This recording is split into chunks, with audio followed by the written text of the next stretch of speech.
So this is from Maxx Crosby's The Rush podcast. The question was about Antonio Pierce, and this story came up. Take a listen. It was a Friday. This is our last real practice before we play the Broncos, last practice of the season, basically. So we're just going to do, it's majority, it's like quick, bro. It's an hour, 10 minutes, tops. So it's like, boom, you do a couple plays, defense is out, offense goes in. It's like you're finding a little shit. Yeah, it's smooth, it's Fast Friday. So we go out there, we're just supposed to do one period with helmets, and we're going to like take helmets off and then just like walk through. And Jack Jones comes over, he's like, bro, y'all really trying to, Jack is funny as fuck. He comes over, huddles us, he's like, bro, y'all really trying to like just do walkthrough? He's like, fuck that. And he's like, I'm trying to practice. I'm like, bro, you're telling me? I was like, I don't give a fuck. I'll practice for 2 hours if we have to. Like, that shit is fun when we're out there. Yeah. So we're like, fuck that. We went up to AP, we're like, yo, let's just practice the rest. This is our last practice. So we just kept our helmets, did our shit, and ended it the right way. So the shit was dope. Such a sweet story.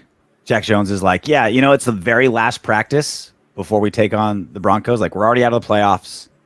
What are we playing for? It's like, hey, you know, it's the Broncos. How are we going to get up for this game? He's like, dude, let's leave our helmets on and hit. Let's practice. What a sweet story. Dude, it's like, what are we doing here? I like how he said it. He's like, yo, man, we really going to do this? We're really just going to walk through? That's what we're going to do? I used to love when, because we had this smaller guy on our team. I forget his name. Terrible. I know I forgot his name. But he would always run out in the middle of the field, like after a play and call, roll call. That means the practice is over. Mm-hmm. Everyone just gets in their line. You know, they line up by name, and everyone used to get pumped up, you know. But they're like no, like we're going to get pumped up because we're going to practice longer.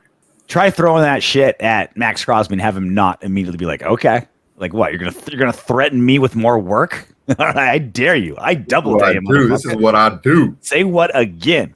Dude, we got Jack Jones for 2 more years at like $1 million a year. So good. He's just, dude, number one cornerback, such a great locker room guy, pushing that. Like, if he just keep his nose clean and just be like, because there's two sides of that coin, right? The crazy dude that's like, fuck that, we're gonna keep practicing, we're gonna like keep our helmets on, we're gonna get crazy. Like that's the positive side, and then there's a not positive side who like gets in trouble, right? Off the field.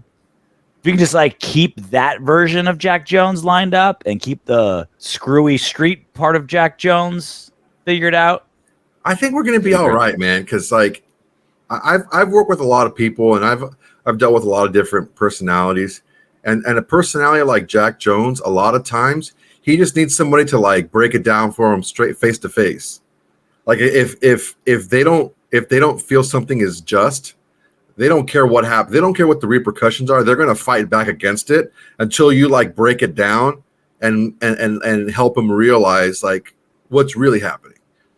And you got to keep him away from his boys from Long Beach, and you got to keep him with like the Maxx Crosbys. You got to surround him. You got to keep him busy and surround him by the right people. I mean, look, I think the big trouble he got into was just a misunderstanding. It's like he had his handgun in his freaking bag, and it was like clipped and loaded, which is stupid. Mm-hmm. And he didn't know he had to carry it. He had to carry the clip in a different thing than the bag, and it had to be in a special freaking case and this and that. So that was all ironed out. I mean, because do you think Patriots would like keep a rookie corner that took a gun on a plane? Like, no, they would cut him. They don't give a shit. Well, that's the thing is like I think. It was more of a misunderstanding than anything. I think what got him cut from the Pats was something that wasn't out there. You know what I mean? Like, like you look at like his actual, you know, it's stuff that like, look, we've seen what he's done. It's not public record, but he's got to go for that, right? So like that's what I mean by like well, yeah, like what he's been charged with. No, the papers I don't think it was anything on the street. I think it was a team thing. I think it was more something like that. That's what I'm saying. It's like he's like what he got cut for wasn't a legal repercussion. Yeah. It was like, okay, this guy's not fit, and this guy's attitude, this guy's what, you know, something he broke curfew much time, whatever, right? And like I'm saying, it's like if you come at him the way that I think we all think the Patriots come at, like a JMD style, mm-hmm. like not breaking it down, not taking the extra time, not identifying him as like an individual that needs to be maybe explained a different way, he's going to take that as like, this is not fair. I'm going to fight against it because, I'm not going to back down type of thing. And yeah, man, I could totally see that happening and then just be like, oh, we don't want to deal with this. Hey,